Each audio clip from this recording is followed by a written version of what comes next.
అభిషేక్ శర్మ హైదరాబాద్ అలాగే లక్నో జట్ల మధ్య జరిగిన మ్యాచ్లో అదరగొట్టేశాడు. హాఫ్ సెంచరీతో దుమ్మురేపాడు. నిజానికి ఈ టోర్నమెంట్ ఆసంతం కూడా అభిషేక్ శర్మ ఎంతో కొంత పర్ఫార్మెన్స్తో ముందుకు నడిపించాడు హైదరాబాద్ జట్టుని. అయితే నిన్న తన మ్యాచ్ కన్నా తన హాఫ్ సెంచరీ కన్నా కూడా దిగ్వేష్ రతితో జరిగిన పెద్ద గొడవ మొత్తం సోషల్ మీడియానే కాదు క్రికెట్ ప్రపంచాన్ని షేక్ చేసి పడేస్తుంది. ఇక man of the match award అందుకున్న తర్వాత అభిషేక్ శర్మ ఈ గొడవ గురించి అలాగే రోహిత్ శర్మ తనతో ఏం చెప్పాడు అనే విషయం గురించి చాలాసేపు చర్చించాడు. అసలు ఇంతకీ ఏమన్నాడంటే, నేను దిగ్వేష్ రతి ఇద్దరం కూడా గేమ్ అయిపోయిన తర్వాత మాట్లాడుకున్నాము, అంతా ఇప్పుడు బాగానే ఉంది, దాని గురించి బాధపడాల్సిన విషయం లేదు. అయితే మేము గనక ఫస్ట్ బ్యాటింగ్ చేసి ఉండుంటే మా ప్లాన్స్ వేరేలాగా ఉండేవి. కానీ ఎప్పుడైతే మేము 200 పరుగులు చేజ్ చేయాలి అని ఒక టార్గెట్ వచ్చిందో అప్పుడు మేము చాలా కష్టపడాల్సిన అవసరం ఎంతైనా ఉంది. అథర్వ నేను ఇద్దరం కూడా ఫస్ట్ చాట్ చేసుకున్నాం.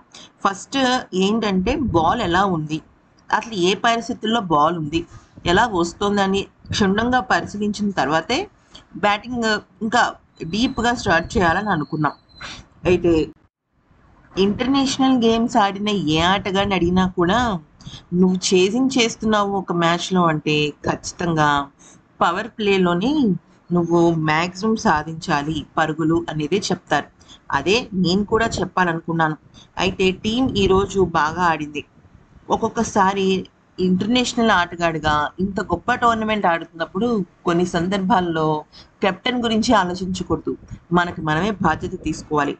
ఇక్కడ కూడా నేను అదే చేశాను. ఇప్పుడు ఫస్ట్ బాల్ నుంచి కూడా నేను దాని మీద కాన్సన్ట్రేట్ చేస్తూ వచ్చాను. ఇక నాకు రోహిత్ శర్మ ఈరోజు మ్యాచ్ మొదలయ్యే ముందు అంటే ఒక 1.5 డే ముందు నాకు ఫోన్ చేయడం జరిగింది.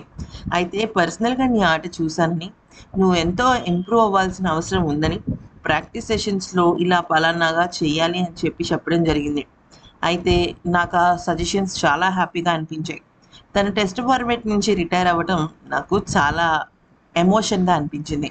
ఎప్పుడైనా సరే ఒక ఆటగాడికి ఒక ఫార్మేట్ నుంచి రిటైర్మెంట్ అంటే అది చాలా బాధగా అనిపిస్తుంది.